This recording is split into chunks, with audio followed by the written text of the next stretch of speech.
Despite the disappointment and setbacks we saw Tuesday night, there were also some uplifting reminders that progress takes time, but it will come.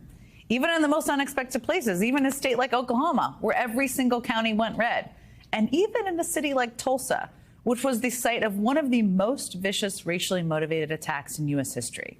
103 years ago, a violent and heavily armed mob of white residents stormed into the black neighborhood of Greenwood and carried out what is now known as the Tulsa Race Massacre.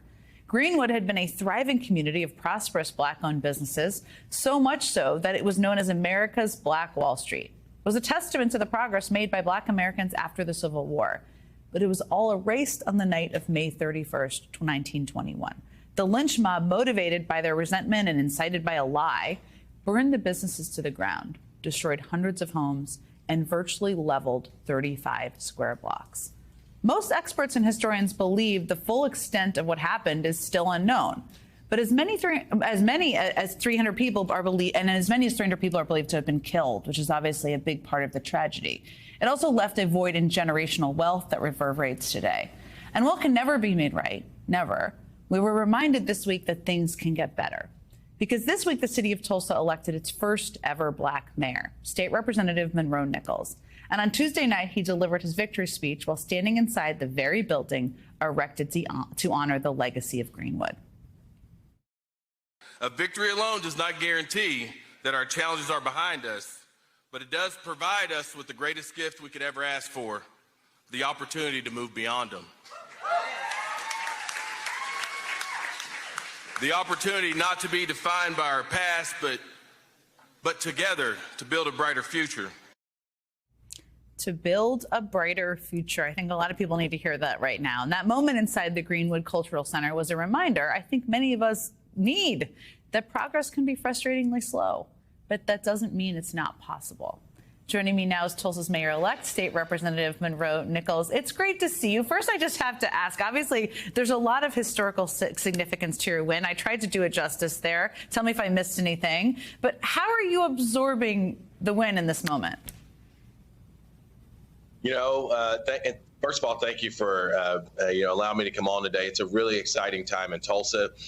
You know, the biggest thing for me was having my 16-year-old son there, to be in the Greenwood Cultural Center, and to know, even on a day where a lot of folks felt like things are tough around the country, there's a lot of hope and optimism here in Tulsa. I think today, every day's a new reminder, Jen. When I get off this interview, I'm actually going to celebrate the 110th birthday of Mother Randall, who was one of the last two remaining survivors.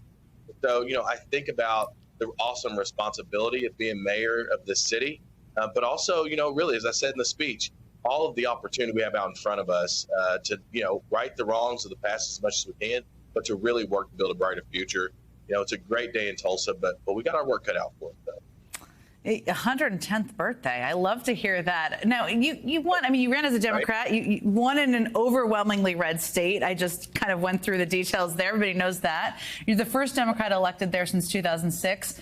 Why do you think you were able to break through during an incredibly difficult cycle for Democrats across the country? Yeah, you know, I think it's because we talked about issues from start to finish. And, you know, I think this is a lesson that we need to learn in the Democratic Party. We have got to center people. And I think we're also starting to learn about cities. Cities are the place of great innovation about how we solve some of these big problems across the country. Everything I heard you talk about housing, homelessness, public safety, education. Cities are the place where all these issues just hit all in one area where we all have to figure out how to do it together. And I think this is a good sign that issue-based campaigns can work, even if, you know, you're also trying to make history with trying to transcend race and partisanship. If you center people and you're not afraid to go in places where people say you shouldn't go, you can make some amazing progress. That's the lesson that we learned in 2024. And I think our city's going to be better because of it. And Jen, this is the other thing I think it's really interesting about the history that we made, largely driven by the presidential race, but more voters voted for mayor this year than any other time in our history. And it just happens to be the time where we're elected the first person of color. So what that tells me is the more voices there are at the table, the better off we are. And that's another important lesson we've learned about this. We can make history and we do it together. More voices were heard. We elected our first black mayor of the city. And now it's time to channel that and do really great things for this community. Yeah, no, more voices is definitely part of the road to progress, unquestionably, and you're a part of that.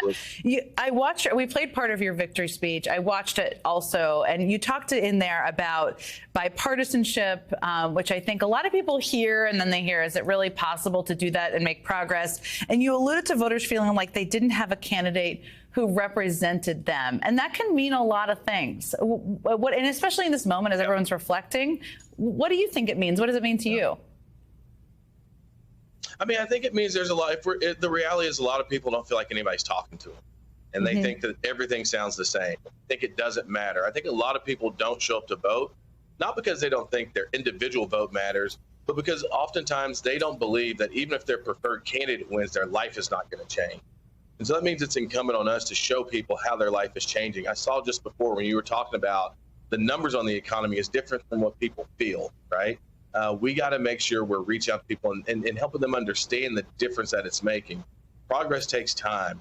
You know, turning the economy around takes time, but we have to constantly go back to folks and engage them on the things that we're doing to understand at the end of the day, we're doing this together, right? And give people some agency. I think that's what this election started to do. But when I was referring to those folks who felt disenfranchised, I was thinking about the folks who are like, man, you know what? I would like for this person to win, but whoever wins, my life is not going to change. We have to go out and prove to people that we can change their lives and improve their situation. And that starts with doing it with them, not to them. Yeah, that is such an important engagement, meeting people where they are. It's such an important part. I know your focus is understandably on the future of Tulsa. You have a lot ahead of you. It's so exciting. There's obviously a lot of soul searching happening within the Democratic Party right now, which I think is an important thing. If party leaders came to Tulsa or they called you and asked you for your advice, what would you tell them? I would tell them that we have to get out of this frame that it only a couple states matter, right? We have to talk to everybody because, you know, what we know oftentimes, I think this is the reality, it's played out, starting in the last few cycles in these presidential races, we're coming back to fix things oftentimes. And fixing things is hard, but we forget to communicate to people the difference that's been made, right? We kind of leave people behind at times, and we expect folks just to understand we're here to do great things for them. We have to engage people. We have to meet them where they are. The fact there's been so many burn off of voters of color and things like that means that not that they don't care about the future of the country, it means that we're not talking to them in ways that resonate. We're not showing them that we can improve their communities. What I would tell anybody who came, and look, I'm not the foremost expert on national politics, but I would tell them, you win it on Main Street, you win it in neighborhood, you win it talking about education, you win it talking about balanced economic growth, you win it talking about solving problems and allowing people to take this country to the next level. We do those things, we won't have problems like we had on Tuesday. We do those things, we'll take back Congress. We do those things, most importantly, we will improve this country in ways in which we talk about doing every 4 years. Mayor-elect Monroe Nichols, an inspiring story. Can't wait to see what you do. And thanks so much for taking the time. I'm sure you're just still digesting all of it. I really appreciate it.